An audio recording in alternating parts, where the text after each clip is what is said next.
አሙዬ አይ ትንሽ አለውልህ። እስኪ እንተ ዘይት አለ አለ። እስኪ 5 ሊትር ዘይት እስኪ። እሺ ስንት ገባ?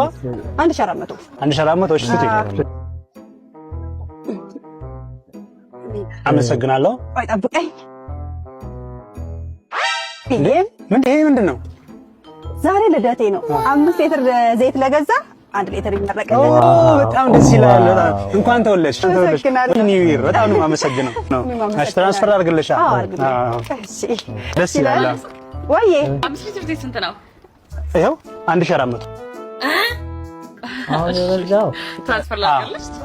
1052 40 47 307 አረግሽው ትራንስፈር። እሺ ዋው